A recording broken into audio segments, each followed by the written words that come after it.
তো এই হ্যালো লোক গাইজ, তো কেমন আছে তোমরা সবাই? আসলে তোমার খুবই ভালো আছে। তো চলে আসলাম এসেছিলাম নতুন একটা ইন্টারেস্টিং ব্লগের সাথে।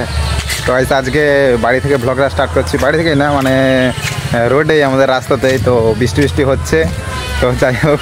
আর রোডে তো ভাই সব ছেলেরা ফেলে দাঁড়িয়ে আছে, তো ভাবলাম এটা তোমাদের সঙ্গে একটু শেয়ার করি। তো এটা কি তোমরা তো জানোই যে অনলাইনে নিয়েছিলাম হ্যান্ড গ্লাভস। তো এটা একটু কমফোর্টেবল ফিল মানে কেমন কী হয়, তো সেটা তোমাদের সঙ্গে শেয়ার করবো।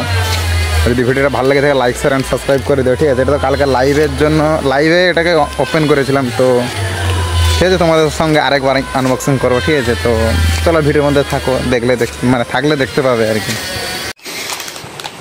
তো এসেই হচ্ছে সেই জিনিস, কোম্পানিটার দেখুন গ্লাভস बैड वोल।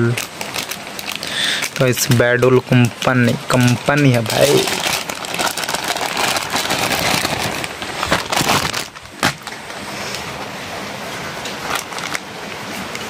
কেমন হয়েছে বলো ভাই?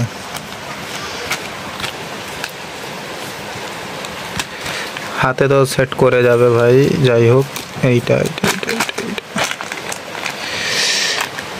হ্যাঁ হয়ে যাবে, এই দেখো। তো গাইস কেমন লাগছে এটা কমেন্টে জানো, আর প্রাইসটা কত নিয়েছে সেটা আমাকে বলো, কমেন্টে বলো, ঠিক আছে? যার সবাই কমেন্ট করো, সবাইয়ের কমেন্টের রিপ্লাই দেবো। আর ভিডিওটা যদি ভালো লাগে লাইক শেয়ার অ্যান্ড সাবস্ক্রাইব। তো দেখা হচ্ছে তোমাদের সঙ্গে গাইস নেক্সট ভিডিওতে। তো চলো গাইস, দেখা হচ্ছে, টাটা নেক্সট ভিডিওতে।